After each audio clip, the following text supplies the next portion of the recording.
ओम नमो भगवते वासुदेवाय। वृंदावनं गोवर्धनं यमुना पुलिनानि च वीक्षासीदुत्तमा प्रीति राम माधवयोर्नृप। वृंदावन गोवर्धनम श्री गोवर्धन जी, यमुना पुलिनानि यमुना के तटों को, च और वीक्षा देखकर, आसीत हुई, उत्तमा सबसे श्रेष्ठ, प्रीति सुख प्रसन्नता, राम माधवयोः श्री राम और श्री कृष्ण को, नृप हे महाराज परीक्षित, श्री कृष्ण और श्री बलराम समस्त ब्रजवासियों के साथ महावन से गोकुल आए, महावन से वृंदावन आए। तो वृंदावन में आने पर उनको अति प्रसन्नता हुई, विशेष करके श्री वृंदावन देखकर, वन और पर्वत श्री गिरिराज जी और जमुना के तटों को देखा उन्होंने। सुखदेव गोस्वामी कहते हैं कि हे महाराज, जब श्री कृष्ण और बलराम ने देखा वृंदावन को, घने वन को और श्री गोवर्धन जी को तथा श्री जमुना जी और जमुना जी के तटवर्ती वनों को, किनारों को, यह देखकर उन्हें परम प्रसन्नता हुई। उत्तमा प्रीति, प्रीति प्रसन्नता, कैसी प्रसन्नता? उत्तमा, उत्तम, सबसे श्रेष्ठ। इसका अर्थ है कि वृंदावन में अन्य सब वस्तुओं को देख करके प्रसन्नता हुई, सब जगह प्रसन्नता ही उभर रही थी, परंतु श्री वृंदावन, गोवर्धन और जमुना जी के किनारों को देखकर उन्हें बहुत प्रसन्नता हुई। भगवान के लीला के सब उपकरण हैं, साधन हैं। इन सब क्षेत्रों में, श्री वृंदावन में, श्री गिरिराज जी की घाटियों में, उनके ऊपर और श्री जमुना जी के किनारे अनेक वनों में भगवान विहार करेंगे। तो इन दृश्यों को देख करके उन्हें बहुत सुख मिला। अब कौमार लीला का वर्णन कर रहे हैं सुखदेव गोस्वामी। कौमार लीला मतलब 5 वर्ष से 9 वर्ष तक, 10वां अवधि 5 से 10 वर्ष की उम्र को कुमारावस्था कहते हैं। तो अब कौमार लीला का वर्णन करने जा रहे हैं। कौमार अवस्था में श्री कृष्ण बलराम को वत्स चारण की अनुमति मिली, और जब पौगंड अवस्था में प्रवेश करेंगे, जो 10 से 15 के अंदर है, और 15 से ऊपर किशोर अवस्था। इस प्रकार श्रील सुखदेव गोस्वामी प्रथम कुमार अवस्था की लीला का वर्णन करने जा रहे हैं। गोवत्स चारण।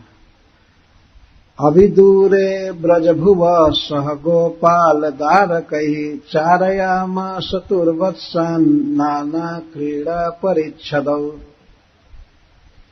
नाना क्रीड़ा परिच्छदौ नाना विधः वेणु वैक्त्र श्रृंग वीणा कंदुकादय क्रीडायाः परिच्छदाः साधनानि ययोस्तव रामकृष्णौ। तो श्री बलराम और कृष्ण गोपों के साथ क्रीड़ा के अनेक साधन लिए थे, जैसे वेणु, बेत्र, बेंत, सिंह, वीणा और गेंद आदि सब क्रीड़ा के साधन थे। इनको लेकर के गोपालक ही सह, गोपालक बच्चों के साथ ही अपने उम्र के, लगभग अपनी उम्र के साथियों के साथ ब्रज भुवः अविदूरे, ब्रजभूमि के ज्यादा दूर नहीं, ज्यादा निकट भी नहीं, अविदूरे। ब्रज से तात्पर्य है गांव।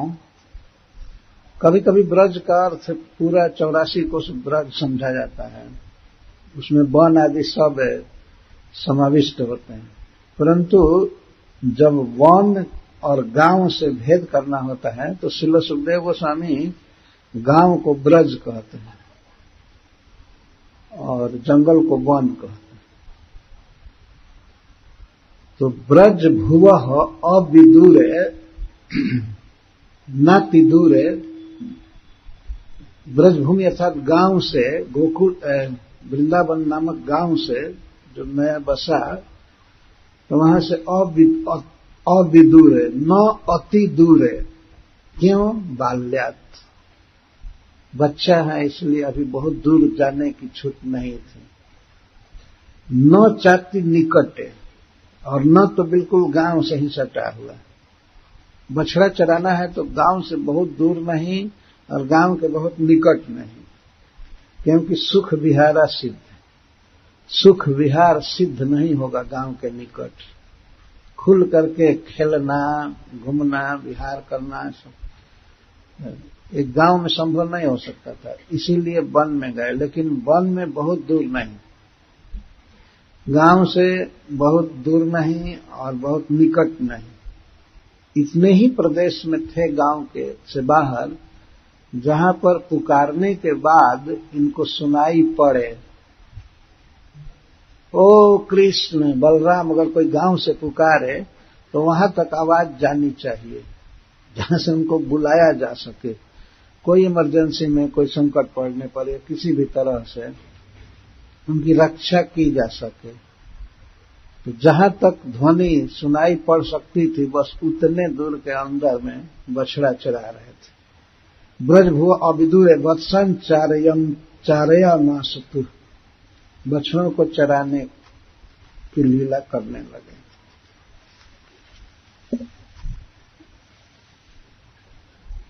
जैसा कहा गया कि वे विहार करने के लिए निकले, तो उन विहारों का यहां वर्णन किया जा रहा है। वत्सचारण के साथ श्री कृष्ण बलराम क्या क्या विहार कर रहे हैं, सुखदेव गोस्वामी कहते हैं, क्वचिद वादयतो वेणुं क्षेपड़ैः क्षिपतः क्वचित्, क्वचित् पादैः किङ्किणीभिः, क्वचित् कृत्रिम गोवृषैः, वृषायमाणौ नर्दन्तौ युयुधाते परस्परम्, अनुकृत्य ऋतैर्जन्तुश्चेरतुः प्राकृतौ यथा। क्वचित् कदाचित् कस्मिंश्चित् काले देशे च, कभी कभी कृष्ण बलराम, कभी कभी मन समय, किसी किसी समय और किसी किसी प्रदेश में, किसी किसी स्थान में वेणुम वादयतः, बांसुरी बजाने लगते थे। दोनों भाई वेणुम वादयतः, श्री बलराम जी भी बांसुरी बजाते हैं श्री कृष्ण के साथ, तो वेणुम वादयतः। क्यों कहीं कहीं बजाते थे? वहां वैसा उपकरण था, दृश्य था कि दोनों को वेणु वादन की इच्छा हो जाती थी। तो समग्र बिहार में वेणु वादन ही मुख्य है, इसीलिए इसका प्रथम निपात किया गया। प्रथम बार सुखदेव गोस्वामी बोल रहे हैं, क्वचिद वादयतो वेणु, वादयतः द्विवचन में है कृष्ण बलराम के लिए। कभी कभी दोनों भाई वेणु बजाने लगते थे किसी देश में, क्वचित छेपड़ ही छिपत, और कभी कभी छेपण से फेंकते थे, उसी को हम लोग फेंकना कहते हैं छेपण। छेपणई का अर्थ होता है डोरी से या रज्जू आदि से निर्मित एक यंत्र होता है, उसको भोजपुरी में गुर्देल कहते हैं। उसमें लेकर के और फेंकते थे आंवला या छोटा छोटा बिल्व फल। बिल्व और आंवला, आंवला श्री कृष्ण हमेशा हाथ में रखते थे और बीच बीच में खाया भी करते थे। यद्यपि वो कषाय है, लेकिन भगवान ने आंवला को स्वीकार किया है, इसे खाना चाहिए, ये अमृत फल माना गया है। और बेल फल भी बहुत अच्छा है, बिल्व फल, जो कभी कभी वो फेंकते थे, चाहे अपने वो छेपड़ से या गमछा में लपेट करके फेंकते थे। दोनों भाई होड़ लेते थे, कौन कितना दूर फेंक सकता है। छेपड़ ही छिपतः क्वचित, छेपड़ ही डोरी यंत्र ही, अर्थात रज्ज्वादि निर्मित यंत्र विशेष ही छिपत बिल्व आमलकादिकम चालेत, क्वचित किंकिणी पादई, और कभी कभी किंकिणी युक्त चरणों से नृत्यतः नाचने लगते थे। दोनों कभी कभी नाचने का कंपटीशन लेते थे, और दोनों के हाथ में किंकड़ी, किंकड़ी शब्द से तात्पर्य नूपुर, पैरों में नूपुर बजते थे और दोनों नाचना चालू करते थे। अभी सखाओं के साथ नाच रहे हैं यह न कह करके यह कहा जा रहा है दोनों नाचने लगे, और बच्चे सब प्रशंसा करते थे, वाह वाह, इतना सुंदर तो चित्ररथ गंधर्व भी नहीं नृत्य कर सकते हैं। बच्चे प्रशंसा करते थे, दोनों नाचने लगते। किंकड़ी भी पादही का अर्थ है किंकड़ी युक्त चरणों से नृत्यतः इतिशेष, नाचने लगते। और क्वचित कभी कभी किसी किसी देश में वृषाय मानव नर्दन्तौ परस्परम जुजुधाते, और क्वचित कृत्रिम गो वृषाई, कभी कभी कृत्रिम बैल बन करके, साढ़ बन करके, और दोनों लड़ते थे। कृत्रिम का अर्थ है कि कोई कंबल आदि ओढ़ करके और पत्ता कोमल प्रवाल का सिंह बांध करके, जो कमल का फूल बांध लिए और सिंह बना ली, तो कमल के फूल से सिंह बना लेते थे। कृत्रिम गोवृषय, कृत्रिम बैल बन करके दोनों भाई नर्दंत हकड़ते थे, गरजते थे, जैसे साढ़ बोलते हैं वैसे और उस तरह से और भी कृत्रिम आचरण करते थे। जैसे दो बैल या साढ़ लड़ने के लिए आते हैं तो किस तरह से अपने सिर को आगे करके, सिंह को आगे करके, और नाक से फन फन करते हुए दहाड़ते, तो इस तरह से दोनों युद्ध करते थे परस्पर। कृत्रिम गोवृषय बन जाते थे।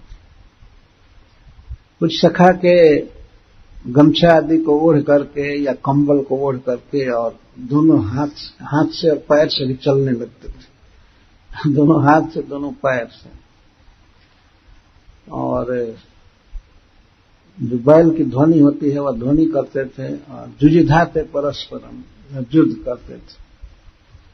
तो कोई सच्चा सिंह हुंग तो था नहीं, कमल का फूल था, वही आपस में टकराता था और इस तरह से युद्ध करते थे। कभी कभी एक दूसरे को, कभी बलराम जी श्री कृष्ण को ठेलते थे सिंह से, अपने हाथ से, हाथ को ही सिंह जैसा आगे कर लेते थे कभी कभी, तो उसको ठेलते थे। तो कृष्ण कभी कभी हार जाते थे, तो कृष्ण कभी कभी ठेलते थे तो श्री बलराम हार जाते थे। ये है वत्सचार, यही सब लीलाएं करते रहते थे। परम आनंद की लीलाएं। नर्दन्तौ परस्परम युयुधाते, गरजते हुए हकड़ते हुए परस्पर युयुधाते युद्धम चक्रतु, युद्ध करते हैं। और क्वचित कभी कभी रुतै जंतु मयूर हंस वानरादि, मयूर हंस और वानर आदि जैसे बोलते हैं तो उनके बोली का ये अनुकरण करते रहते थे। अनुकृत चेरतु, पक्षियों के और पशुओं के मयूर हंस वानरादीन जंतु अनुकृत्य चेरत, उनका अनुकरण करते हुए विहार करते रहते थे। से मयूर कैसे नाचते हैं वैसे नाचते हुए और केका ध्वनि करते हुए, और वानर कैसे की करते हैं और चलते हैं, मुंह बनाते हैं, विकृत मुंह करते हैं। तो इसी में कृष्ण बलराम दिन भर लगे रहते थे। तो कभी मोर बन करके नाच रहे हैं, कभी बानर को मुंह बनाकर दिखा रहे हैं और बोली बोल रहे हैं उसकी। बानर भी बहुत चिढ़ते हैं, चिढ़ा नहीं पाए। तो वहां वे चिढ़ते नहीं थे बल्कि खुश होते थे। इसके द्वारा मानो भगवान यह सिद्ध कर रहे हैं कि ये जगत क्रीड़ा मेरी ही क्रीड़ा है। वास्तव में भगवान सब में सब कुछ भरे हैं। बानर में जो सब क्रियाएं हैं, उनकी मुंह बनाने की रीति है, या मयूर में जो नृत्य है, हंस में जो गान है, चाल है, सब कुछ श्री कृष्ण में ही भरा है। तो सबका भी अनुकरण कर रहे हैं कृष्ण बलराम दोनों। हंस की तरह कभी कभी मंद गति से चलते हैं और गाते हैं। कभी कभी जल में भी वे हंस की तरह तैरते थे और मयूर की तरह नाचते थे, बानर की तरह इस प्रकार विहार करते थे।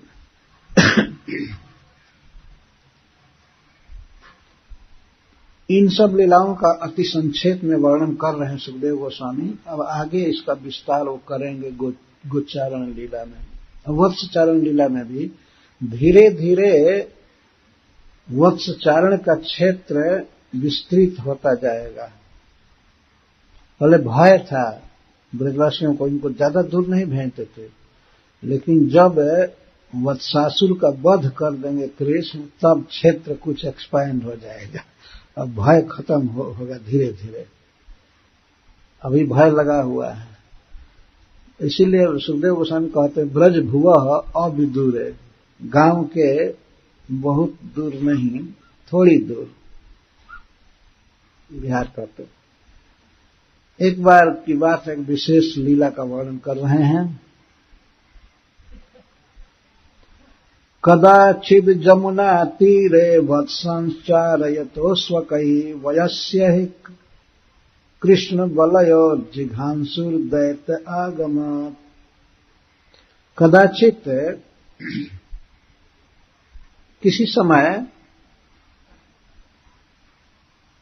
श्रील सुखदेव गोस्वामी यहां समय बता नहीं रहे हैं, कभी, कदाचित कह रहे हैं। कौन महीना था, कौन तिथि थी, ये न कह करके अब वत्सासुर के वध की लीला कहने जा रहे हैं। कदाचित जमुना तीरे स्वकैः वयस्यैः, अपने मित्रों के साथ श्री कृष्ण बछड़ा चराते हुए कृष्ण और बलराम घूम रहे थे। तो उनको कृष्ण बलयो जिघांसु हंतुम इच्छु, कृष्ण बलराम को मारने की इच्छा से एक दैत्य आगमत, एक दैत्य आया।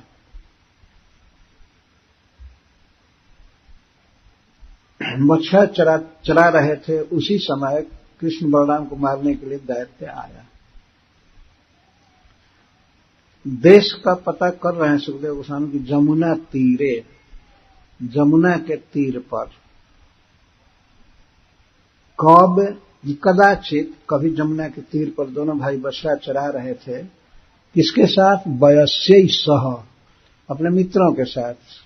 मित्र कैसे हैं? स्वकई, जिनको श्री कृष्ण और बलराम अपना मानते हैं, जो ममतास्पद हैं, अतिशय प्रिय। इसका अर्थ यह है अपने परम प्रिय सखाओं के साथ कृष्ण बलराम बछड़ा चरा रहे थे और जमुना के तीर पर थे। उसी समय एक दैत्य उन दोनों को मारने की इच्छा से आया। तो उसने विचार करके बछड़ा का ही रूप धारण किया। श्री कृष्ण बछड़ों से बहुत प्रेम करते थे, उनको चरा रहे थे, पालन कर रहे थे। तो इसने सोचा कि बछड़ा का रूप बना करके ही मैं कृष्ण बलराम को मारूंगा, दूसरे रूप से ये भड़क जाएंगे। तो बछड़ा बन करके बछड़ों के झुंड में ही मिल गया। तम वत्स रूपिणम वीक्ष्य वत्सजूथ गतम हरिः दर्शयन बलदेवाय शनैर्मुग्धैवासदत्। हरि, भगवान श्री कृष्ण वत्स जूथ गतम, बछड़ों के जूथ में मिले हुए, वत्स रूपिणम तम दैत्यम, वत्स रूपधारी उस दैत्य को देखकर वीक्ष्य बलदेवाय दर्शन, श्री बलराम जी को दिखाने लगे कृष्ण। कैसे दिखाए? वो दिखाए, संकेत किए, भ्रू निक्षेप द्वारा, अपने आंख के मटकी द्वारा दिखाए कि ये किसका बछड़ा है, नया आ गया है। अब देख रहे हैं तो हाँ, श्री बलराम जी भी समझ गए कि कौन बछड़ा है। अर्थात यह एक भयंकर दैत्य है और हम लोगों के वध की इच्छा से आया है। भगवान ने श्री बलराम जी को संकेत से समझा दिया। संकेत से समझा दिया या कुछ वचन भी बोले होंगे कि ये बछड़ा बड़ा सुंदर है, लेकिन आप पहचानते हैं ना? तो बलराम जी ने कहा हाँ हम पहचान रहे हैं, ठीक हम पहचान रहे हैं।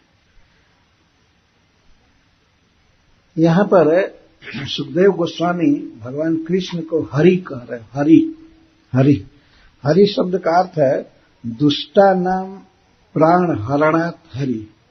जो दुष्टों के प्राण हरते हैं वे हैं हरि। और शिष्टा नाम च मनोहरणात्, और शिष्टों के, सज्जनों के मन को हर लेते हैं कृष्ण, इसलिए वो हरि हैं। मनोहरति इति हरि। और दुष्टा नाम प्राणान हरति इति हरि। और मुक्ति दे करके वत्सासुर का भी कृष्ण दुख हर लेंगे, इसीलिए सुखदेव गोस्वामी हरि शब्द कर रहे हैं। बेचारा दैत्य योनि में है, भगवान से प्रेम करना चाहिए उसको, लेकिन भगवान को मारने आया है, तो उसका प्राण हर करके और उसे मुक्ति देकर के, अपना धाम देकर के कृष्ण उसका दुख सदा के लिए हर लेंगे, इसलिए सुखदेव गोस्वामी हरि शब्द कह रहे हैं। तो वत्सासुरस्य दुख हरणात् हरि, दुष्टानाम प्राण हरणात् हरि, शिष्टानाम मनोहरणात् हरि। हरि श्री कृष्ण परम मनोहर हैं और वत्सासुर के दुख को सदा के लिए, संसार दुख को दूर करना चाहते हैं अपना धाम दे करके। यही है मुख्य अर्थ है हरि। और श्री बलराम जी को संकेत से कुछ समझा रहे हैं, तो इसलिए परम मनोहर हैं। ऐसे हरि दिखाए बलराम जी को। तो बलराम जी से उन्होंने कहा कि भैया मैं जरा इस बछड़े को सहलाने जा रहा हूं।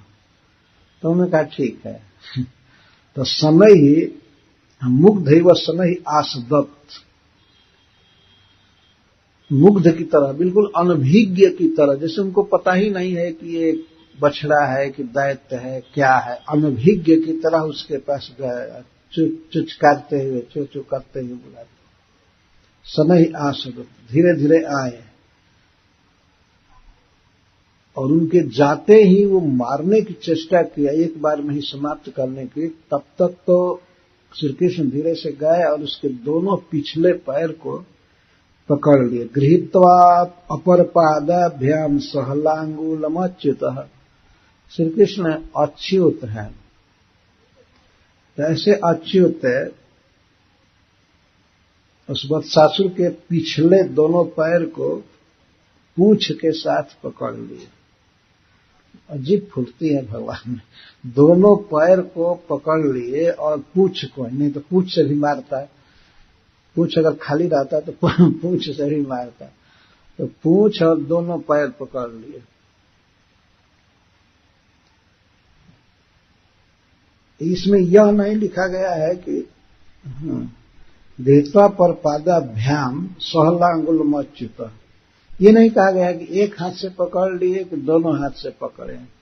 ये जो भी हो, श्री कृष्ण के लिए यह कोई असंभव नहीं है कि उसके दोनों पैर और पूंछ को एक साथ पकड़ लेना, और पकड़ करके भ्रामयित्वा घुमाना चालू किए।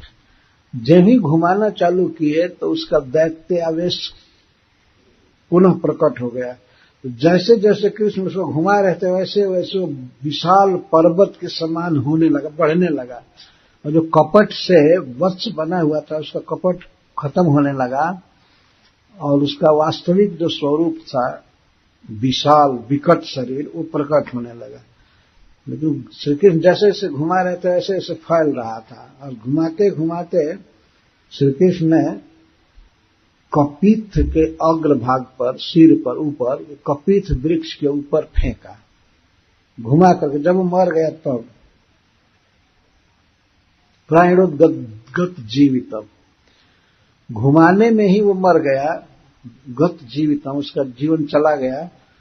तब श्री कृष्ण उसको फेंके वृक्ष के ऊपर, कपिथ, कपिथ को ही कैंता कहते हैं, तो कपिथ के वृक्ष पर फेंके। स कपित्थैर्महाकाय पात्यमानैः पपातः तम वीक्ष्य विस्मिता बालाः सशंसुः साधु साध्विति। देवाश्च परिसंतुष्टा बभूवुः पुष्पवर्षिणः। महाकायः मरण समये माया अपगमात् निज महावत्स दैत्य रूपाभिव्यक्ते। तो मरते समय वह कपट के चले जाने के कारण, माया के चले जाने के कारण विशाल शरीर वाला हो गया। तो वह महादैत्य पात्यमान ही, वह दैत्य जब फेंका गया तो एक वृक्ष पर फेंका भगवान ने, लेकिन वो वृक्ष जब गिरा तो अपने साथ अनेक कपिथ के वृक्षों को गिराते हुए गिरा। वो तो गिरा ही, लेकिन अनेक वृक्षों को गिरा करके गिरा। तो तम पतितम वृक्ष, उसको इस तरह से मरा हुआ गिरा हुआ देखा जब बच्चों ने, तो वे सब श्री कृष्ण के को धन्यवाद देने लगे, साधु साधु साधु, सब प्रशंसा करने लगे। ससंतः साधु साध्वीति, बहुत अच्छा बहुत अच्छा।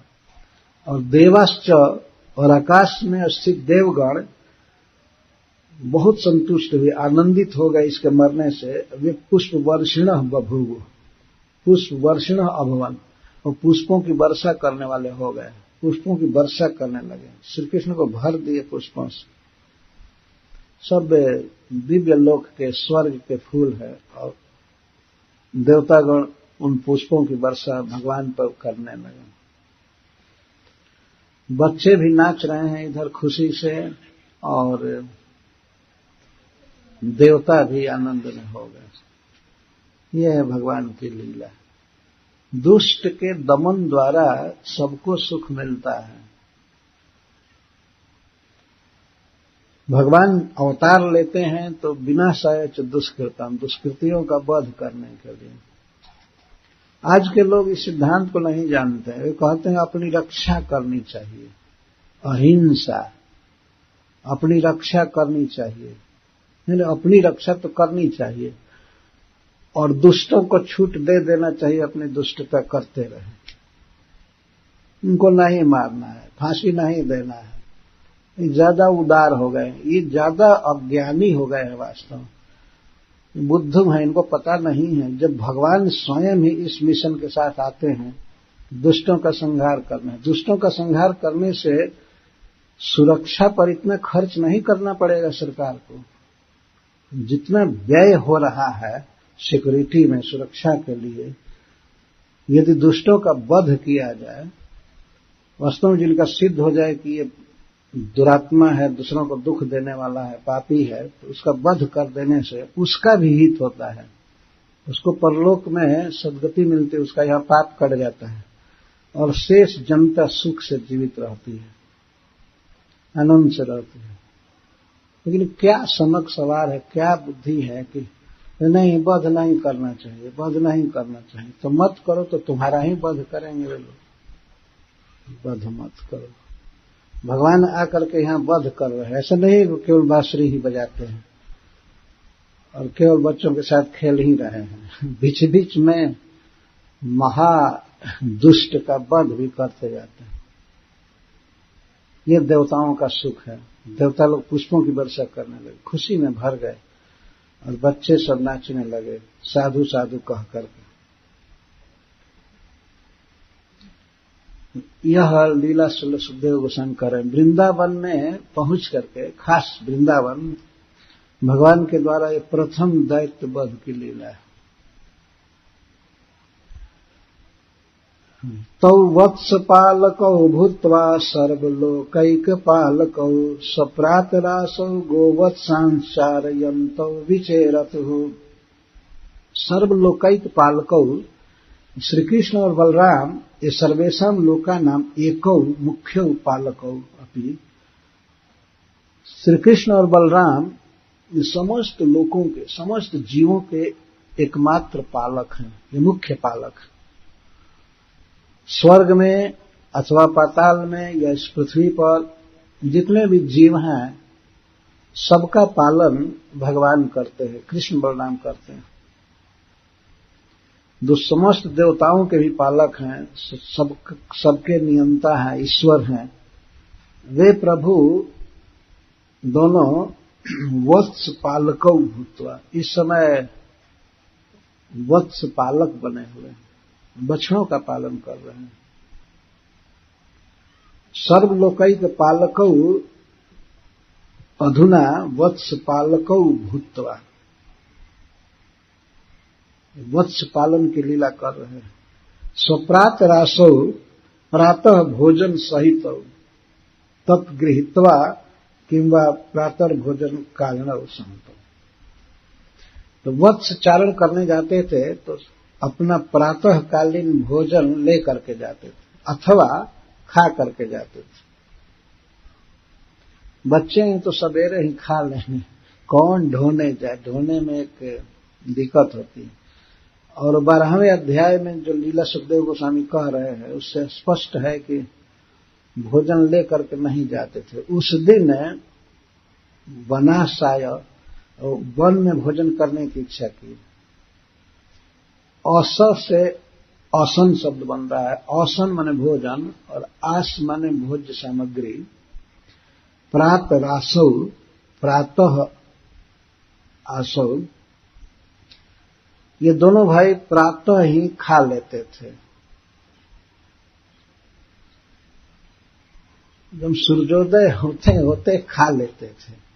छोटे छोटे बच्चे हैं, भूख लग जाती थी और उधर बछड़ा चराने जाना है तो दिक्कत की बात होती कि फिर कोई पहुंचावे और ये करे। तो वो पहुंचाते तो लोग थे लेकिन लंच पहुंचाते थे, दोपहर का भोजन लगभग, और सवेरे का वो खा करके जाते थे अथवा ले करके जाते थे किसी किसी दिन। इसलिए सप्रात रासौ, स माने सहित, प्रातः आसौ, प्रातःकालीन भोजन के साथ जाते थे, चाहे उसको पीठ पर या पेट पर लेकर के जाते, जैसे भी जाए। प्रातःकालीन भोजन के साथ कहा गया है। तो उसका अर्थ श्रीपाद सिद्धेश्वर स्वामी जी कहते हैं, प्रातः भोजन सहितौ तत्गृहीत्वा अथवा प्रातः भोजन कारिणौ संतौ, ये प्रातः काल खा करके जाते थे। और गोवत्सान चारयन्तौ विचेरतु, गोवत्सों को चराते हुए विचेरतु, विशेषेण चेरतु, विशेष रूप से विहार करते थे, विशेष विहार करते थे। अब ये वत्सासुर के वध के बाद कहते हैं सुखदेव जी, तो उसका अर्थ है अब विशेष विहार करते थे। विशेषेण पूर्वतः किंचित वयो बलाधिक के प्रकटने में किंचित दूर प्रदेश प्रयाणादिना समग्र दिना में वह चेरत, ये विचेरत विशेष रूप से विहार करते थे, विचरण करते थे। इसका अर्थ यह है कि अब उम्र बढ़ रही है और शरीर में बल भी बढ़ रहा है, बीच बीच में प्रमाण भी मिला कि हाँ शरीर में बल बढ़ा है, तभी तो वत्सासुर का वध किए। तो इससे अब आकर के जब ब्रज में कहे कृष्ण बलराम या बच्चों ने जब इस लीला को कहा कि ऐसा ऐसा हुआ, एक दैत्य मारा गया, तो कृष्ण बलराम कहते हैं हम कुछ दूर में जा सकते हैं, कुछ दूर क्षेत्र में भी वत्सचारण कर सकते हैं। तो उनको ये परमिशन मिल गया, ठीक है ठीक, उम्र भी बढ़ गई है, उम्र बढ़ने से थोड़ी थोड़ी बुद्धि भी बढ़ी है और शरीर का बल तो बढ़ा ही है, तो ठीक है। तो इसीलिए अब दूर प्रदेश प्रयाणादिना समग्र दिन में बच्चे रहती, मतलब पूरा दिन विहार करते थे, लगभग 3-4 बजे तक। गौओं के आने से पहले बछड़ों को लेकर के लौट जाना था, तो उतने समय तक विहार करते थे।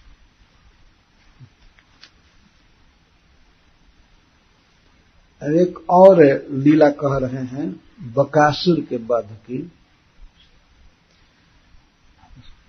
सुखदेव गोस्वामी कहते हैं स्वम स्वम वत्सकुलम सर्वे पायिष्यन्त एकदा गत्वा जलाशयाभ्यास पायित्वा पपुर्जलम। बकासुर का वध कहने के लिए समग्र बच्चों का जुगपद बक दर्शन वर्णन कर रहे हैं।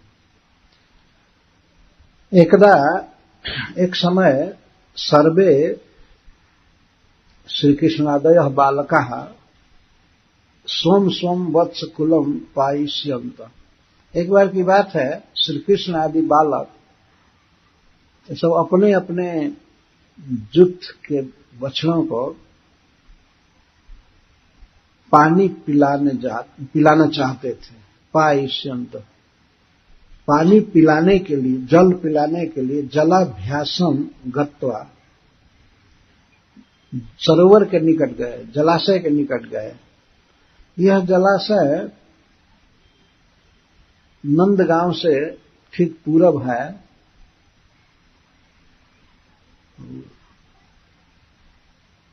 उस बनकर क्या नाम है जहां खैरा, खदीर बन, तो उसको खैरा गांव को आज भी कहते हैं। कि श्री कृष्ण को बकासुर खा गया था, तो लोगों ने हल्ला किया खा गया खा गया खा गया खा गया, तो इसीलिए उस गांव का नाम खैरा आज भी है, तो खदीर बन कहते हैं।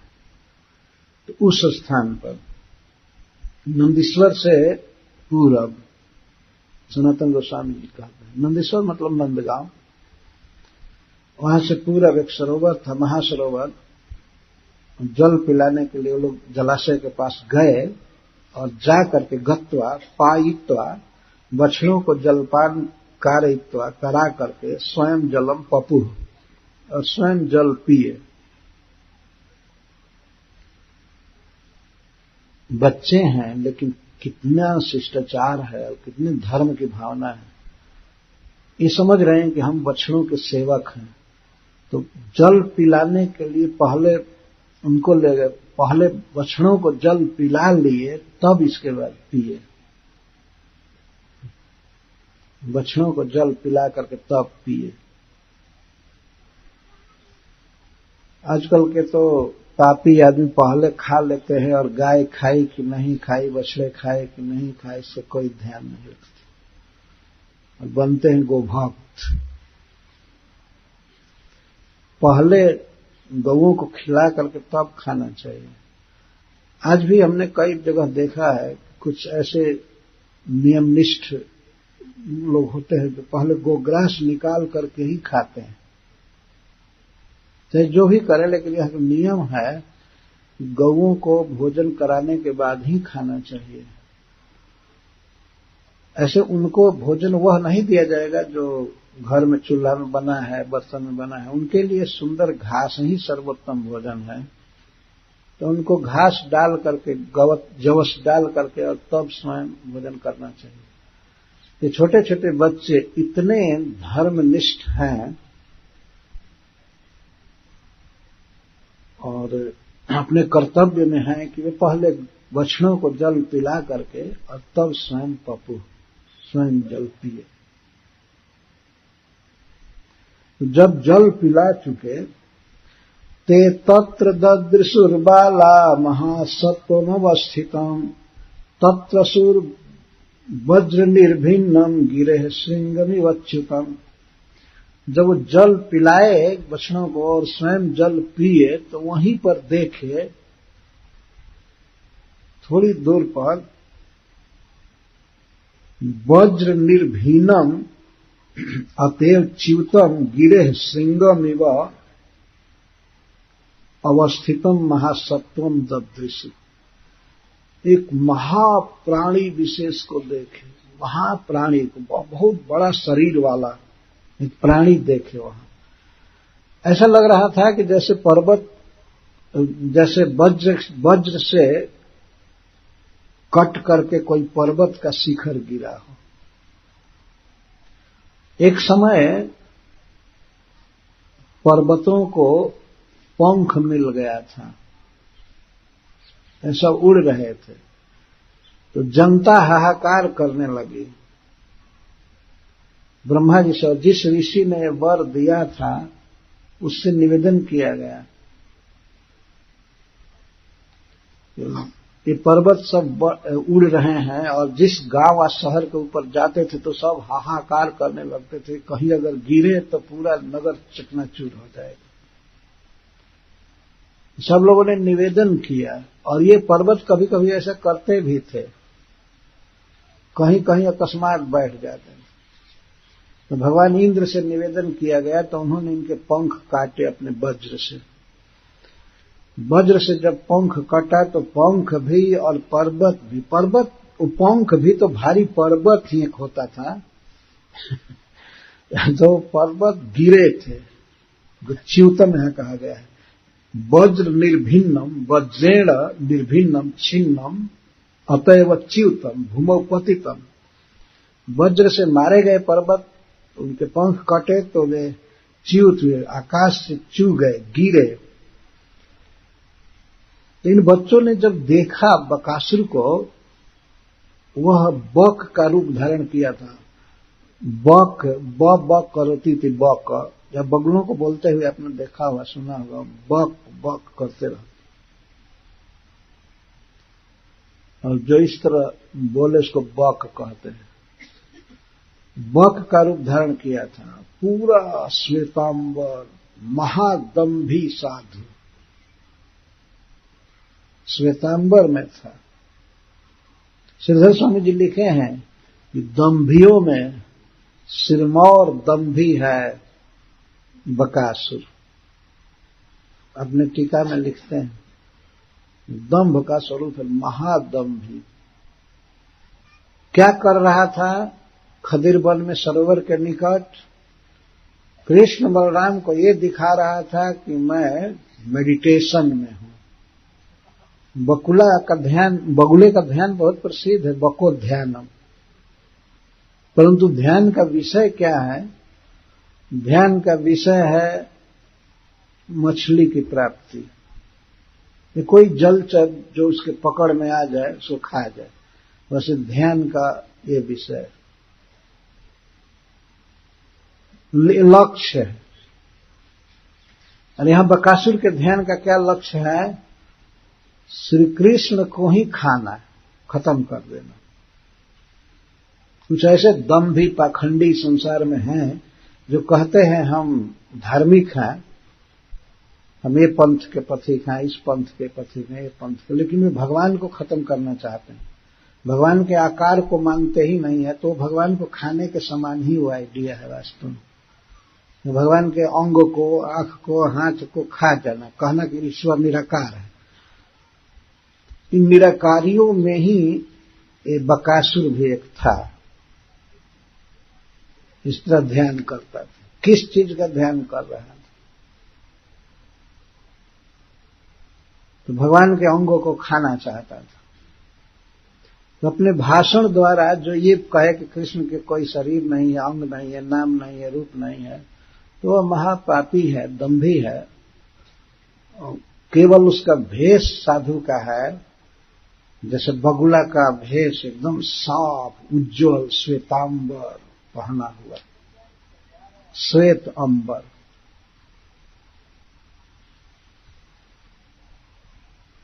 तो बैठा था, ध्यान कर रहा था। बैठा था मतलब पैर से खड़ा था तो पैर उसके लंबे लंबे होते हैं और चोंच लंबी होती है। वो जल में अपने चोंच को डाल करके खींच लेता है मछली को या किसी जलचर जीव को।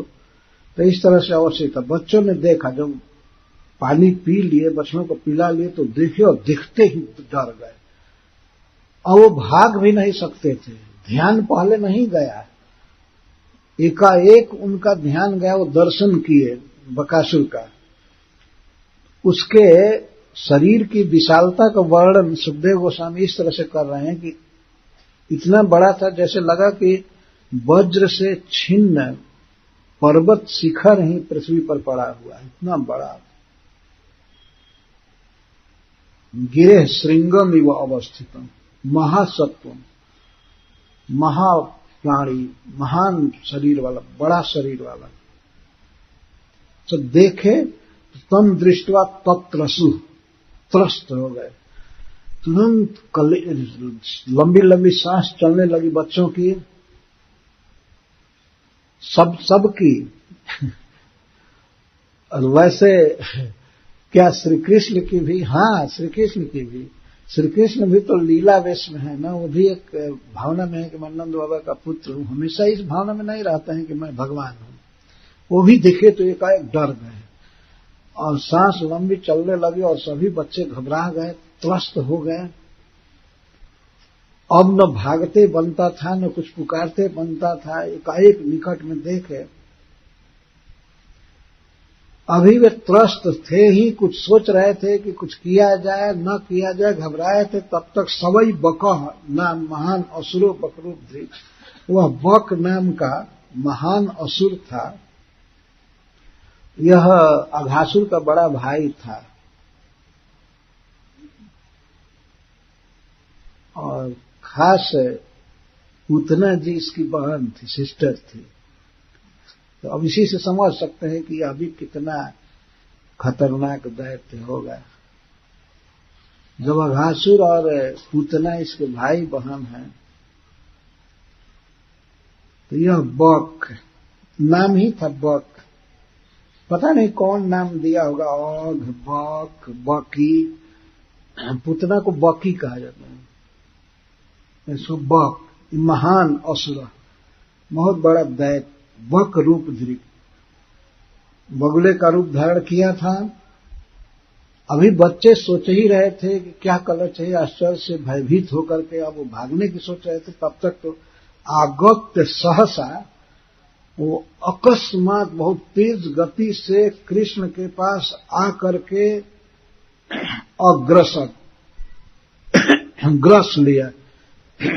तीक्ष्ण तुंड, इसके चोंच बहुत ही शार्प थे, बहुत बड़ा चोंच और बहुत तीक्ष्ण। उस चोंच को खोल करके फाड़ करके आया और तुरंत कृष्ण को निगल दिया। बहुत बड़ा था, उस शरीर के बड़ाई के अनुसार उसके चोंच भी थे। तो उस चोंच को फाड़ करके खोल करके आया और आकर के सहसा निकल गया। तो पहले से कोई सूचना होती तो बच्चे भागे होते, कोई लक्षण देखे होते, लेकिन वो भाग नहीं सके, वहीं थे और तब तक कृष्ण को आकर के निगल लिया। आगत्य सहसा कृष्णम तीक्ष्ण तुंडो अग्रसद बलि। एक तो उसके तुंड चोंच बड़े ही तीक्ष्ण थे, और दूसरा वो बलि, बहुत बलवान था, महान बलि। तो असुर आकर के कृष्ण को निगल लिया। लेकिन सुखदेव गोस्वामी महाराज परीक्षित को सांत्वना दे रहे हैं कि कृष्ण को ग्रस लिया, अग्रसत ग्रासम चकार एवं, खा लिया, ग्रास बनाया, न तो अन्यत किंचिदपि अनिष्टम कर्तुम असक्नोद इत्यादि। पर कोई दूसरा अनिष्ट नहीं कर सका कृष्ण का, केवल खा लिया, ग्रास बना लिया कृष्ण को। भगवान की यह लीला है, वे स्वयं ही चाहते थे कि वे बकासुर के पेट में जाए या उसके मुख में ग्रास बने, तब वो ग्रस लिया, नहीं तो नहीं ग्रस सकता था। तो कृष्णम महाबकग्रस्तम दृष्ट्वा रामादयोर्भकः बभूरिन्द्रियाणीव बिना प्राणम विचेतसः। रामादय अर्भकाः, अब वे बालक जिनमें श्री राम प्रधान हैं, वे बच्चे कृष्णम महाबकग्रस्तम, महान बलशाली बकासुर के द्वारा ग्रस्त देख करके, कृष्ण वो लोग ये देख करके कि बकासुर कृष्ण को ग्रस्त कर लिया, खा गया, यह देख करके वे विचेतसः मूर्छित हो गए। अब उनके शरीर में कोई भी इंद्रियां काम नहीं करती थी, विचेत से बेहोश हो गए। कृष्ण को बगुला खा गया, बकासुर खा गए, ये देख करके वे लोग बिल्कुल मूर्छित हो गए। सुखदेव गोस्वामी उदाहरण देते हैं, जैसे बिना प्राणम इंद्रियाणि, जैसे कोई व्यक्ति मर जाता है, बिना प्राण के हो जाता है, तो उसकी इंद्रियां कोई काम नहीं करती हैं, आंख, हाथ, पैर, जिह्वा कोई भी काम नहीं करती। तो गोपों की ये दशा हुई कृष्ण को विपत्ति में देख करके, बकासुर के द्वारा ग्रस्त देख करके, उनके शरीर में कोई चेतना ही नहीं रह गई। कुछ भी, न तो किसी को पुकार सकते थे, बोलने की शक्ति नहीं रही, न देखने की शक्ति रही, न चलने की, बेहोश होकर हो गए, मूर्छित होकर के गिर पड़े। श्रीधर स्वामी जी रामादय अर्भका का अर्थ करते हैं, राम आदिर जैसाम ते अर्भका न तु राम।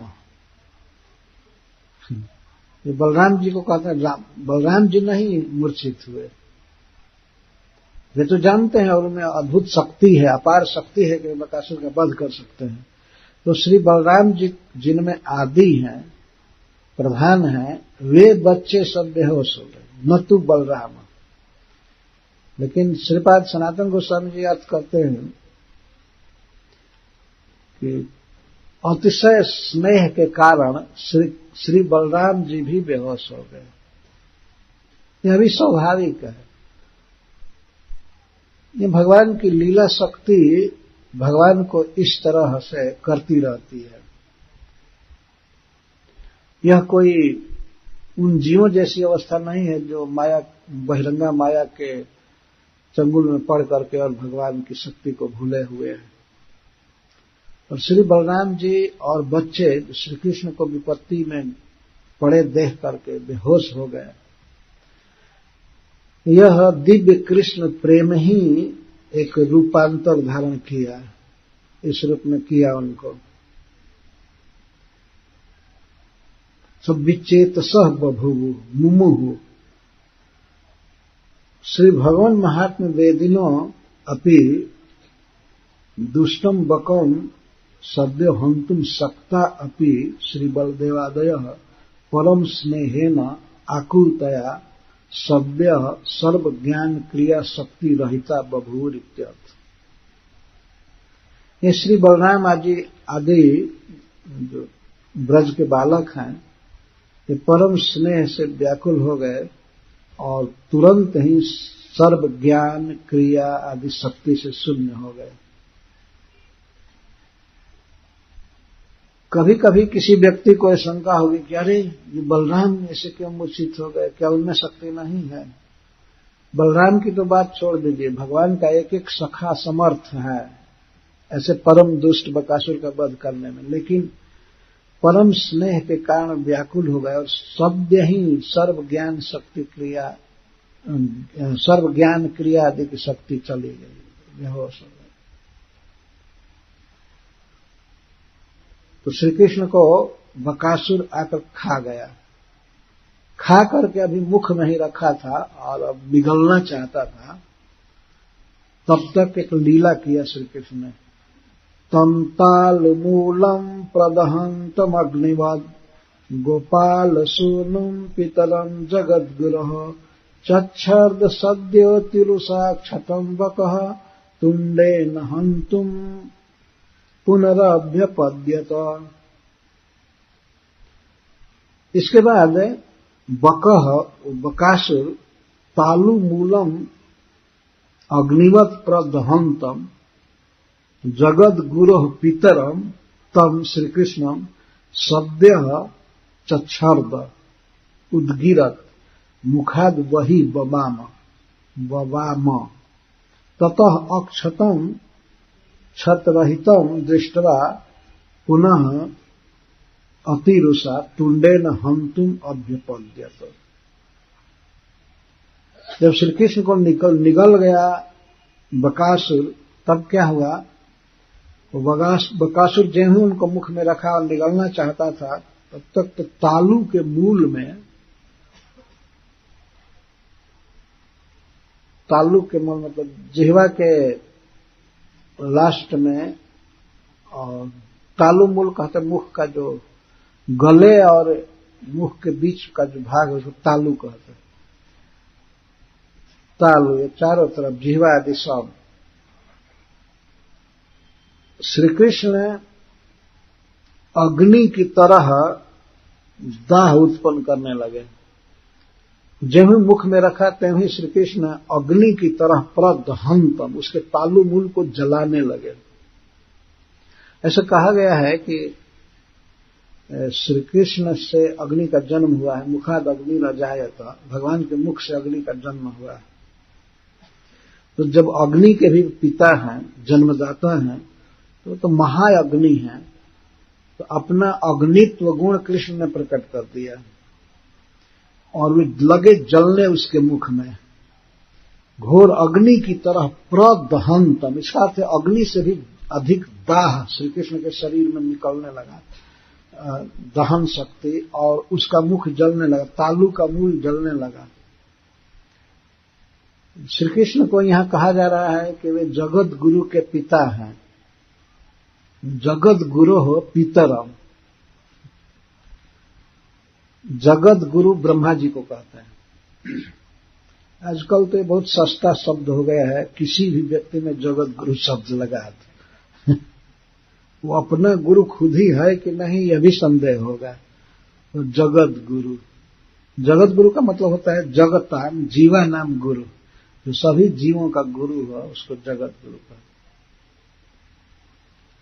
तो समस्त जीवों के जन्मदाता श्री ब्रह्मा जी हैं, ब्रह्मा जी जगत गुरु कहा गया है। तो जगत गुरु हो पितरम, श्री कृष्ण जगत गुरु ब्रह्मा जी के पिता हैं।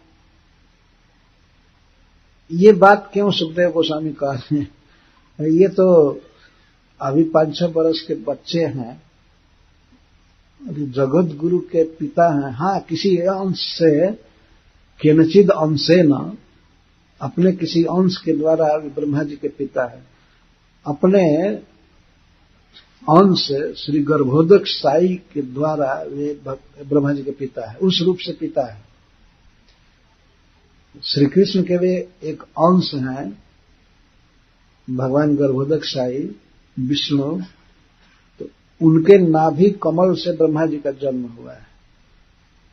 तो इस तरह से वो कृष्ण के ही पुत्र हुए।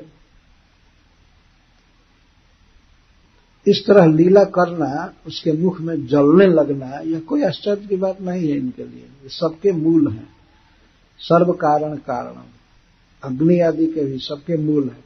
तो उसके मुख में जलने लगे, उसका जब तालु मूल जलने लगा तब वह चच्छर्द, सद्य चच्छर्द, वो तुरंत करके वो उगल दिया कृष्ण को। एकदम पूरा मुंह जलने लगा। कृष्ण अग्नि से भी अधिक दाह उत्पन्न करने लगे। जब कोई वस्तु बहुत गर्म मुंह में चली जाती है तो जो स्थिति आदमी की होती है वैसी हुई। उसको तो लगा कि कोई लाल लोहा मैं निगल लिया। तो जितना जल्दी हो चच्छर्द, जितना जल्दी वमन कर देना उचित है, वो सोचा गलती से खा लिया। भगवान का नाम मुंह में रखना चाहिए, न कि भगवान को। हरे कृष्णा कृष्णा कृष्णा हरे हरे, हरे राम भगवान का नाम मुख में रखा जाए जिह्वा पर तो अनंत शीतलता मिलती है, दुख चला जाता है। लेकिन भगवान को ही कोई खाने चला तो उसका तो जीवन दुख में पड़ेगा, वो जलेगा, मरेगा।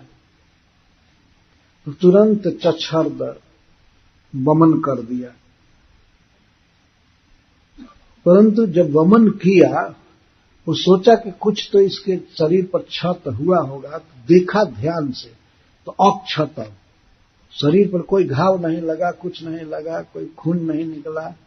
अक्षतम, श्री कृष्ण को अक्षत देख करके उसका क्रोध और बढ़ा। अति रुषा, अति क्रोध से अब अपने चोंच से उनको हंत मारने के लिए पुनः अभ्यपद्य, फिर सम्मुख आ गया, फिर टूट पड़ा कृष्ण पर। यह नहीं कि एक बार छोड़ दे भाग जाएगा कि बाप रे बाप खतरनाक लड़का है, इसका शरीर लाल, अग्नि से लाल किया हुआ लोहा के समान है, तो मैं गलत किया, खाया। अब एक तो वमन किया कृष्ण का, कृष्ण को बाहर निकाला मुख से, और फिर आ गया चोंच से मारने के लिए। अब डर रहा था, खा नहीं सकता था, खाने में डर था कि खुद मर जाएगा, तो चोंच से मारना चालू करने के लिए वो आया। मारने के लिए जब ही आया तब श्री कृष्ण ने क्या किया, तमा पतंतम सनिगृह्य दोर्भ्याम तुंडयो, तमा पतंतम सनिगृह्य तुंडयो द्वारभ्याम बकम कंस सखम शताम गति पश्यत्सु बालेषु ददार लीलया मुदा वहो वीरणवद्दिवौकसाम। शताम गति, भगवान श्री कृष्ण भक्तों के गति हैं, अपने प्राप्ति के उपाय हैं, और श्री राम आदि गोपों के प्राण रक्षिता है, रक्षक है। दिवौकसाम मुदा वह, देवताओं के आनंद वर्धक हैं। ऐसे श्री कृष्ण आपतंतम तम बकम, आपतंतम कंस सखम तम बकम, उन्होंने देखा कि बकासुर हमको मारने के लिए आ रहा है, फिर से चोंच हमारे तरफ करके, और यह कंस का सखा है, कंस का प्रिय करने वाला है। ऐसे बकासुर के तुंडयो हो, उसके दोनों चोंच को अपने दोनों हाथ से पकड़ लिया भगवान ने। चोंच खोल करके आ रहा था उनको मारने के लिए, चोंच खोल करके आ रहा था या बंद करके आ रहा था, वो आ रहा था मारने के लिए। तो श्री कृष्ण दोनों हाथ से उसके दोनों चोंच को, ऊपर वाले को और नीचे वाले को ऐसे पकड़ लिए, और बच्चों के देखते देखते सब बच्चे फिर से सजग हो गए थे। कृष्ण को जब उगल दिया, मार नहीं सका, तो बच्चे फिर इसको देख करके आनंद में हो गए और देख रहे थे। पश्यत्सु बालेषु, बच्चों के देखते देखते उनको आनंद देने के लिए और देवताओं को आनंद देने के लिए भगवान श्री कृष्ण बकासुर को वैसे चीर दिए, फाड़ दिए, जैसे कोई बिना ग्रंथि के सींग को, घास को कोई व्यक्ति चीर दे। बीरण कहते हैं कोई घास विशेष जिसमें बीच में कोई गांठ नहीं होती है, तो एक जगह से फाड़िए तो आराम से फड़ जाता है। लीलया, हेलया, खेल खेल में बिना जोर लगाए श्री कृष्ण उस बकासुर को ऐसे फाड़ दिए, कोई जोर नहीं लगाए। ऐसा नहीं था कि वो नाटक कर रहे हो, जैसे भगवान नरसिंह के समान क्रोध किए हों, ऐसा कुछ नहीं था। भगवान नरसिंह देव क्रोध का केवल नाटक किए थे, उसमें क्रोध लोग था नहीं कुछ। लेकिन यहां तो कुछ नहीं, ऐसे पकड़े और सीख जैसे चीरा जाता है ऐसे चीर दिया। जोर नहीं लगाए, जैसे फाड़ने में बहुत जोर लगाने, लीलया खेल खेल में अनायास ही फाड़ दिए, ददार विदारण कर दिए। दिवौ कसाम मुदा वह, देवताओं को आनंद देते हुए, देवताओं का आनंद बढ़ाते हुए भगवान ने बकासुर को चीर दिया, फाड़ दिया। वह इसी के योग्य था, क्योंकि वह कंस का सखा था। सुखदेव गोस्वामी कहते हैं कंस जैसे महादुष्ट का महादुष्ट सखा बकासुर था, इसको ऐसे फाड़ दिया भगवान ने, बहुत अच्छा किया। एक प्रकार से कंस को ही फाड़ दिए, कंस के सखा को फाड़े तो कंस को ही खत्म कर दिए। यह भाव व्यक्त कर रहे हैं सुखदेव गोस्वामी। तो भगवान सज्जनों के गति हैं, रक्षक हैं। तो इस दुष्ट को इस तरह से निगृह्य बहुत दृढ़ता से पकड़ करके और हाथ से फाड़ दिए। ऐसे फाड़े, एक हाथ से नीचे के चोंच को पकड़े और एक ऊपर ऐसे फाड़ दिए। तो जब भगवान ने बकासुर को फाड़ दिया तो तदा बकारिम सुरलोकवासिनः समा किरण नंदन मल्लिकादभि समीडिरे चानक शंख संस्तवहि तद्वीक्ष गोपाल सुता विशिस्मिरे। जब भगवान ने बकासुर का वध कर दिया, उसे फाड़ दिया, तदा तस्मिन समय सुरलोकवासिनः देवलोक के निवासी देवतागण बकारी पर नंदन बन के मल्लिका आदि पुष्पों की वर्षा करने लगे। बकारी मतलब बकासुर के निहंता, बकासुर का वध करने वाले भगवान श्री कृष्ण पर नंदन मल्लिका आदि, नंदन बन के मल्लिका आदि पुष्पों की वर्षा करने लगे। समा किरण, सम्यक अवाकिरण, अर्थात कृष्ण को व्याप्त कर दे, पूरा ढक दिए, बहुत फूल बरसाए। देवता लोग फूल बरसाए, इसके साथ नगाड़े बजाने लगे, वाद्य विशेष है, लगे बजाने खुशी में, शंख बजाने लगे और सम्यक स्तुतियां करने लगे। इसको देख करके गोपाल सुता, गोपों के बच्चे विशिष्ट मिले, विस्मय में पड़ गए। श्री कृष्ण का जब इस तरह से पूजन कर रहे थे देवता लोग, फूल की वर्षा और नगाड़ा बजाना, शंख बजाना तथा स्तुति करना, इन सबके द्वारा श्री कृष्ण की पूजा जब देखे बच्चे, तो ये सब गोपाल सुता विशिष्ट मिले, आनंद विस्मय हुआ। अपने सखा के इस हृदय को, उत्कर्ष को देख करके परम आनंद हुआ और इस तरह से आनंद युक्त विस्मय हुआ। कभी कभी आनंद से ही आदमी विस्मित हो जाता है। कितनी बड़ी बात है।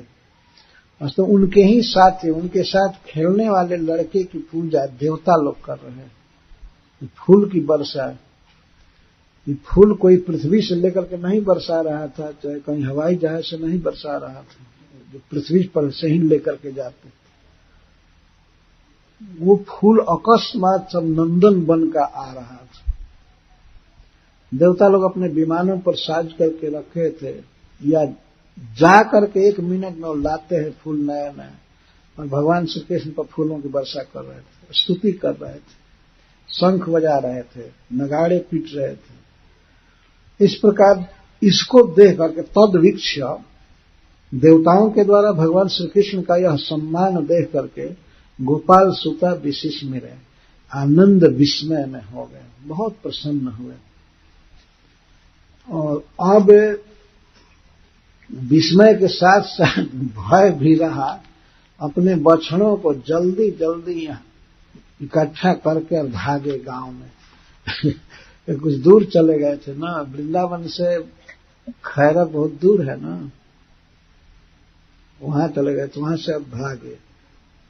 तो मुक्तम बकास्यादुपलभ्य बालका रामादयः प्राणमिनेन्द्रियो गणः स्थानागतं तं परिरभ्य निर्वृतः प्रणीय वत्सान् ब्रजमेत्य तज्जगुः। श्री बलराम आदि बालक उस तरह से फिर प्रसन्न हो गए कृष्ण को पा करके।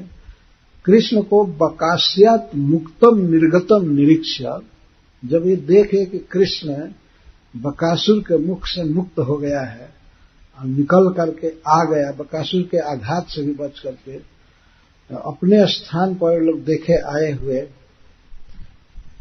उपलब्ध उन्हें पा करके वे उसी तरह से प्रसन्न हुए जैसे लगा कि मृतक शरीर में प्राण का संचार हो गया और सारी इंद्रियां काम करने लगी। प्राणम इव इंद्रिय गणा, श्री कृष्ण ही वास्तव में ब्रजवासियों के प्राण हैं। जैसे प्राण रहने पर ही इंद्रियां काम करती हैं, आंख या कान, हाथ, पैर, जो भी। तो इस तरह से गोपगण वैसे सुखी हो गए, वैसे उनमें आनंद की उत्तेजना आ गई जैसे प्राणों के आने पर इंद्रियों की दशा होती है। तो उन्होंने ये देखा कि बकासुर के मुख से कृष्ण निकल गए और यहां आए हैं अपने स्थान पर प्राप्त करके। वे सभी उठ करके सबसे पहले परिरभ्य श्री कृष्ण का आलिंगन किए, सभी बच्चे।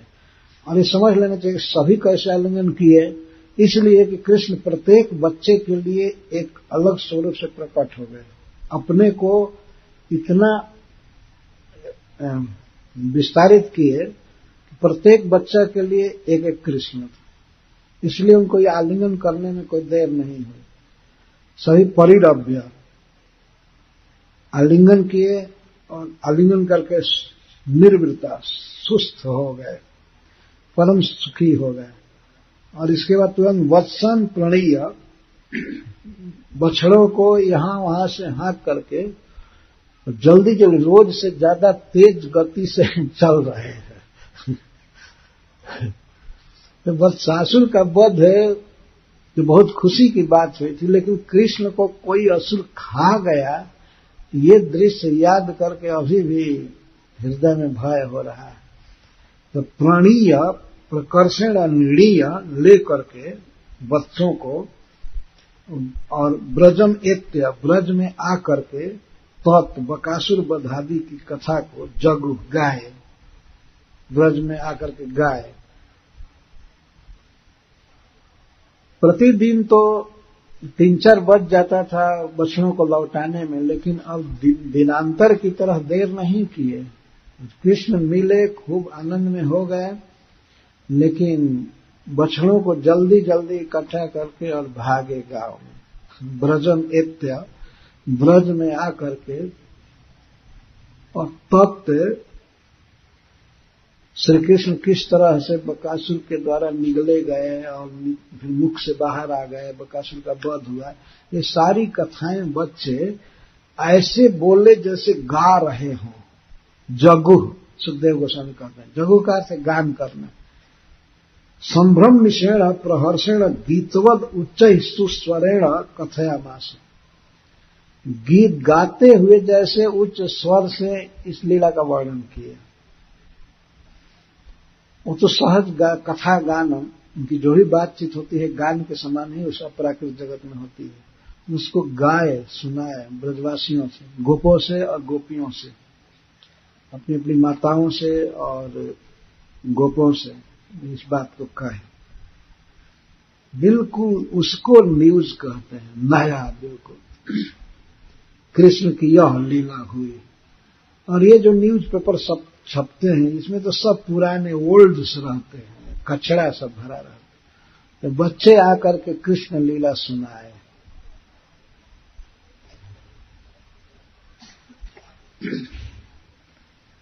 तो श्रुत्वा तद विस्मिता गोपा गोप्यः चाति प्रिया धृतः दैत्यागतमिवोत्सुक्य ऐक्षन्त त्रिशितेक्षणः। गोपा गोप्यश्च, गोप और गोपियां तत् बकवधम श्रुत्वा विस्मिता। एक बकासुर वध की लीला को सुन करके गोप और गोपीगण ये सब विस्मित हो गए, आश्चर्यचकित हो गए। बकासुर के शरीर का वर्णन करते होंगे और किस तरह से आकर के अकस्मात कृष्ण को निगल गया और फिर कृष्ण को स्वयं ही वमन कर दिया। तो इनको क्या पता था कि कृष्ण उसके मुख में जल रहा था।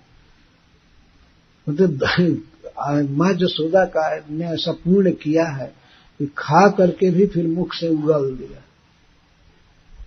नहीं तो ये उगलना कैसे संभव हो सकता था।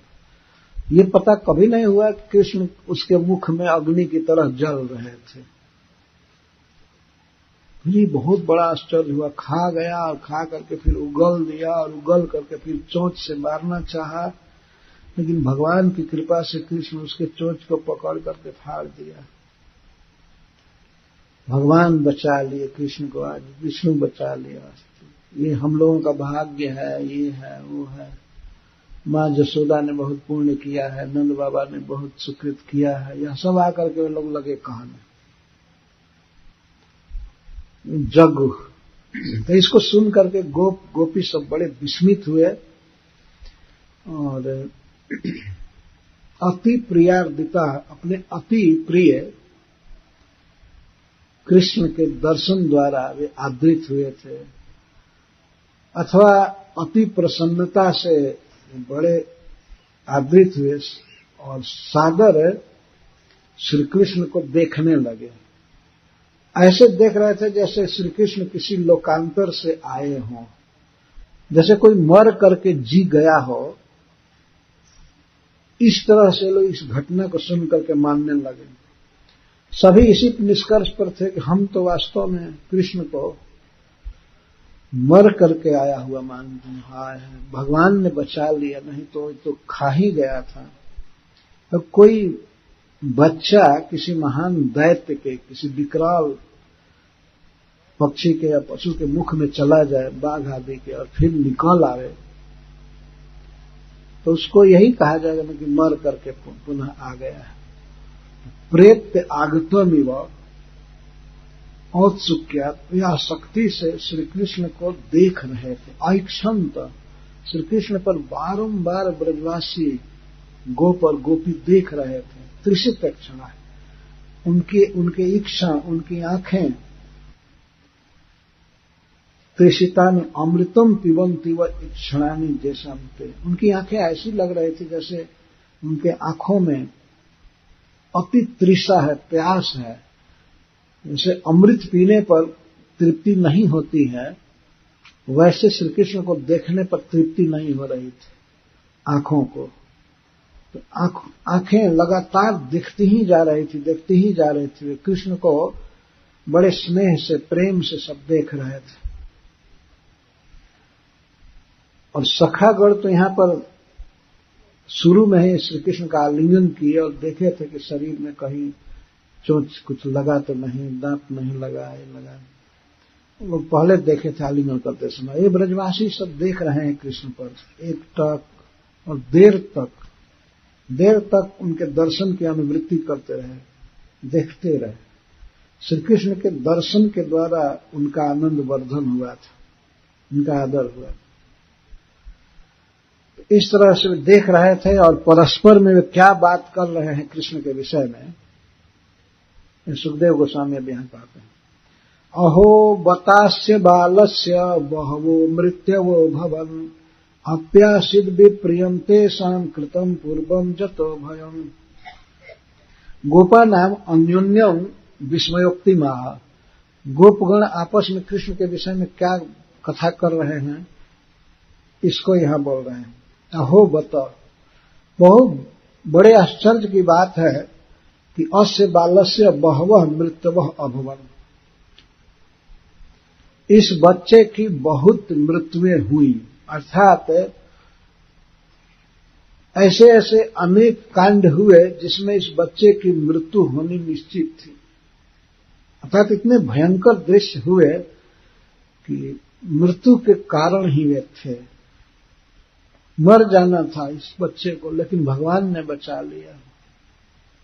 अनेक बार इसकी मृत्युएं आईं, अर्थात ऐसे भयंकर दृश्य आए जिनसे इसकी मृत्यु हो जानी थी, लेकिन नहीं मृत्यु हुई। अस्य बालस्य बहवः मृत्यवः अभवन् अपि, ऐसा होने पर भी तेषामेव विप्रियम आसीत्, अनिष्टम आसीत्। लेकिन जो इसको मारने आए, जैसे पूतना, शकटासुर, तृणावर्त और वत्सासुर और बकासुर, जो भी इसको मारने आए उनका ही अनिष्ट हुआ। सभी ब्रजवासी आपस में ये सब बोल रहे हैं, जो आए इसको मारने के लिए उन्हीं का अनिष्ट हुआ। जतः, क्योंकि पूर्वम भयम कृतम, क्योंकि उन लोगों ने पूर्व जन्मों में दूसरों को दुख दिया था, इसलिए दूसरों को दुख दिए थे, अतः कर्म फल आ गया। इस बच्चे को मारने आए और यहां आकर के खुद ही मर गए।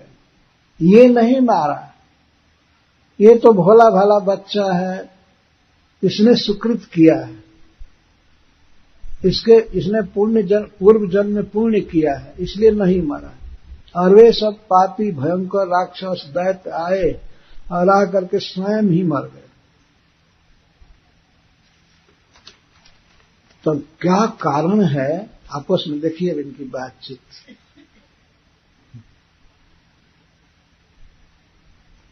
अथाप्यभिभवन्ते नम नैवेते घोर दर्शनः जिघांसयानम आसाद्य नश्यम तग्नौ पतंगवत्। किस तरह नष्ट हो रहे हैं पहले इसको बता रहे हैं। आते हैं इसके अभिभव के लिए, इसको मारने आते हैं। ये घोर दर्शना, विकट रूप वाले राक्षस, दैत्य, असुर आते हैं इसके पास इसको मारने के लिए, लेकिन इसके पास आते ही वैसे ही नष्ट हो जाते हैं जैसे प्रचंड अग्नि के पास आते ही फतिंगे नष्ट हो जाते हैं। अग्नि थोड़े नष्ट करता है, उनको बुलाता है। दृष्टांत अजीब दे रहे हैं। अग्नि मारने नहीं जाता है फतिंगों को। ये बच्चा एक दिन भी कहीं इधर उधर नहीं गया कि हम कोई राक्षस मारेंगे। अभी 6 दिन का था तब तक पूतना आई। तो जैसे प्रचंड अग्नि के पास आकर के पतंग अपने आप जल जाते हैं, दग्ध हो जाते हैं, उसी तरह इस बच्चे के पास आकर के इसको मारने की इच्छा से आते हैं। जिघांसया एनम आसाद्य, हत्या की इच्छा से इसके पास आकर के स्वयं ही नष्ट हो जाते हैं, वैसे जैसे अग्नौ पतंगवत, अग्नि में पतंग नष्ट। ओहो, इसका क्या कारण है? इसका कारण है महत् पुरुष का आशीर्वाद। और यह पूर्ण स्नेह बोल रहा है। अहो ब्रह्म विदाम वाचो न सत्य संति करहिचित। जो ब्रह्म ज्ञानी है, जो वेद के तत्व को जानते हैं और भगवान विष्णु के परम भक्त हैं, उन महान पुरुषों का वचन, उन महान पुरुषों के वचन असत्य न संति, क्वचित, कदापि असत्य नहीं हो सकते। महान पुरुषों के, भक्तों के और वेद तत्व को जानने वाले वेदवेत्ता ब्राह्मणों के आशीर्वाद वचन कभी असत्य नहीं हो सकते। नंद आदि गोप बोल रहे हैं, नीचे से इसका अन्वय लेना चाहिए। नंद प्रधान गोप बोल रहे हैं, कभी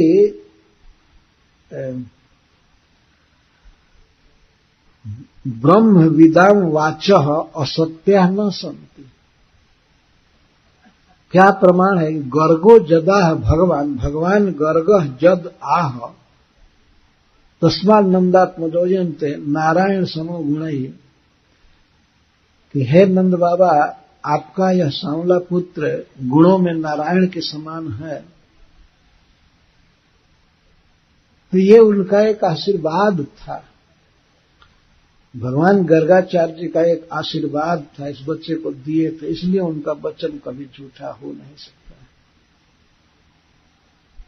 इस बच्चे में और क्या विशेषता है? बस एक ही गुण इसमें है कि इस पर ब्रह्म ज्ञानी भगवत भक्त विष्णु भक्त गर्गाचार्य जी का आशीर्वाद ये इनका रियलाइजेशन है कृष्ण के विषय में।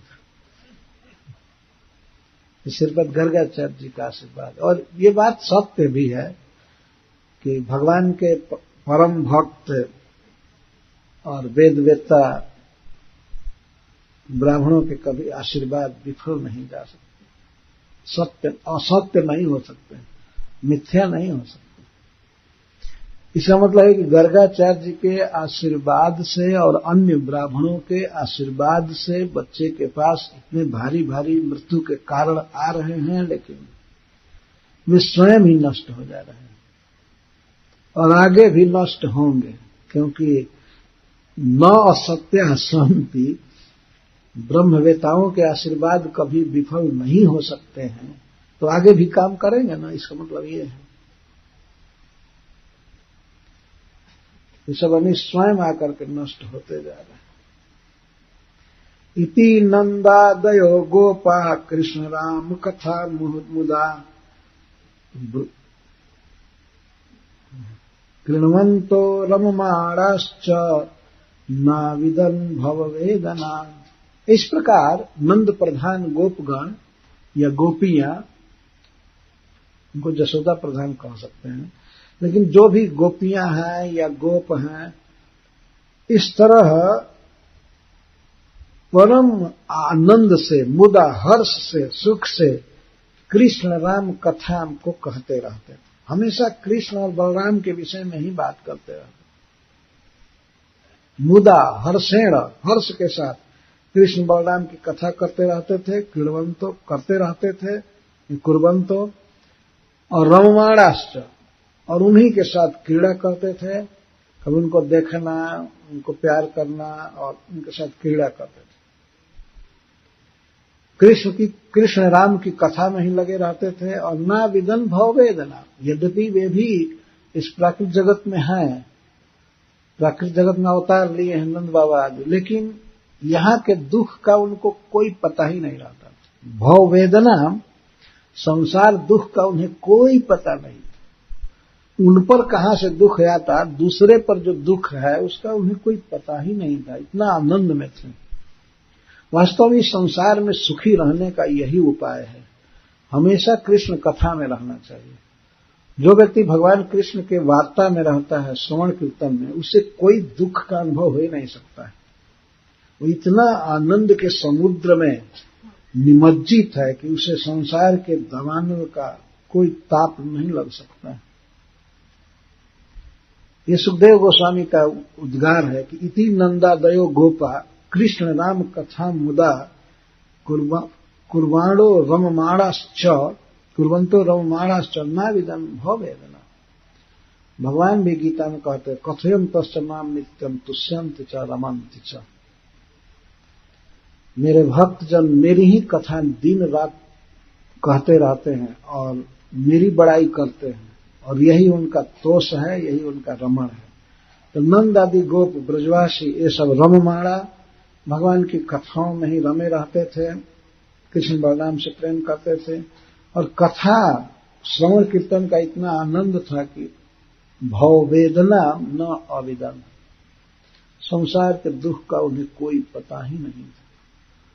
तो कोई व्यक्ति आनंद के सरोवर में डूबा हुआ है तो बाहर ताप है, आग लगी है, ये कुछ उसको कैसे जान सकता है? यह है आनंद, भगवान की कथा का आनंद। एवं विहारहि कौमारहि कौमारं जहतुर्व्रजे मिलायनहि सेतुबन्धै मर्कटोत्प्लवनादिभिः। सुखदेव गोस्वामी गाते हुए कह रहे हैं, तो राम कृष्ण, वे दोनों राम और कृष्ण, श्री बलराम और कृष्ण, ब्रजे एवं इस प्रकार से ब्रज में कौमार लीलाओं के द्वारा कौमार अवस्था यापित किए, बिता दिए।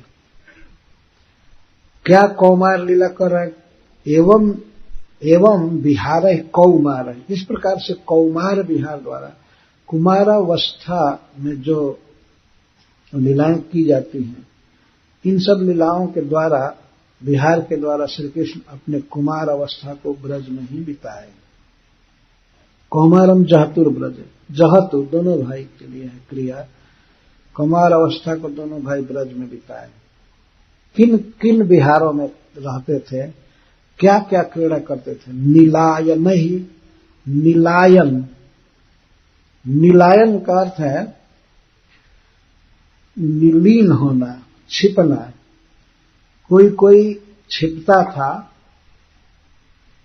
कहीं लुका छिपी का खेल करता था, छिप जाना कहीं, और दूसरा अन्वेषण करता था उस छिपे हुए को। वो चुपचाप बोलता नहीं था, या कभी कभी ध्वनि देता है तो वो उसको वहां खोजने जाता है, तो फिर दूसरी जगह छिप जाता है। और कोई छिपता है, उसको दूसरा खोजता है, और खोज करके देखता है तो गृहणाती। इस प्रकार की जो क्रीड़ा है, लुकना, खोजना और खोज करके बहुत भारी हर्ष में हो जाना, यही सब लुका छिपी का खेल कृष्ण बलराम करते थे।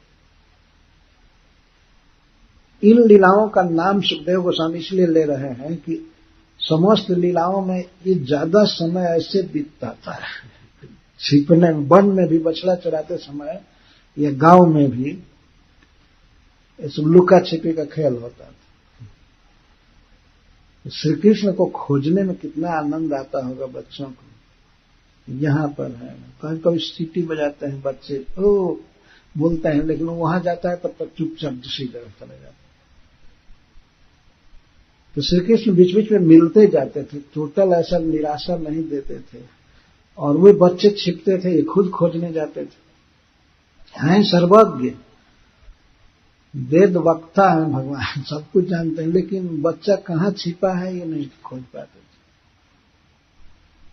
कभी कभी खोजते थे, खोज करके हृदय से लगाते। इसको नीलायन क्रीड़ा कहते हैं, लुका छिपी का खेल। लुका, लुकन शब्द संस्कृत है, लुका जाना, लुकायित होना। तो छिपने का और खोजने का यह खेल नीलायन ही। और सेतु बंध है, और सेतु बंधन, अपने श्री राम अवतार में भगवान को आदत बन गई है सेतु बंधन करने की, तो सेतु बंधन करते थे। तो सेतु बंधन वैसा बड़ा बड़ा नहीं, कभी कभी अपने हाथ से रोकते थे, कहीं पानी थोड़ा सा बह करके आ रहा है तो अपने हाथ से रोकते थे, और कभी कभी अपने देह से, और कभी कभी मृत्तिका आदि से, मिट्टी से बांध बनाते थे। तो सेतु बंधन किए हैं भगवान श्री राम के अवतार में, तो वो आदत अभी बनी हुई है। तो इस काम में रुचि है भगवान की, सेतु बंधई। और कई बार ऐसा करते रहते थे, सेतु बंधई, दोनों भाई मिलाए नहीं, सेतु बंधई, मरकटोत्प्लवनादि भी। और मरकट उत्प्लवन, मरकट का अर्थ वानरवत, वानर जैसे एक टहनी से, एक शाखा से दूसरे शाखा पर फांदते रहते हैं, उत्लंफन करते रहते हैं, संस्कृत में उत्लंफन, उचक करके चढ़ते हैं या चाहे झूलते हैं, जाते हैं, ऐसे मरकट उत्प्लवन करते रहते थे कृष्ण। वृक्ष की शाखाओं पर झूलना, झूला झूलना, कभी कुछ कभी कुछ, मरकट उत्प्लवन, मरकट जैसे तेज गति से। और हमेशा बानर को कभी तृप्ति नहीं होती बानर वृक्ष पर झूलने से, करते ही रहते।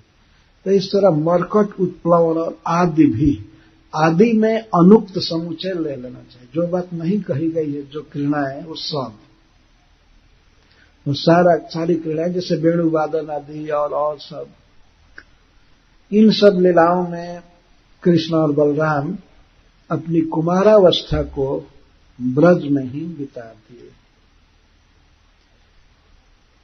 अभी और लीलाएं कही जाएंगी। महाराज परीक्षित तो 13वें अध्याय के शुरू में फिर पूछे हैं, और अभी 12वां अध्याय है अघासुर वध की लीला। तो ब्रह्मा जी की स्तुति तक ये सब कुमारावस्था की लीला है। उसके बाद की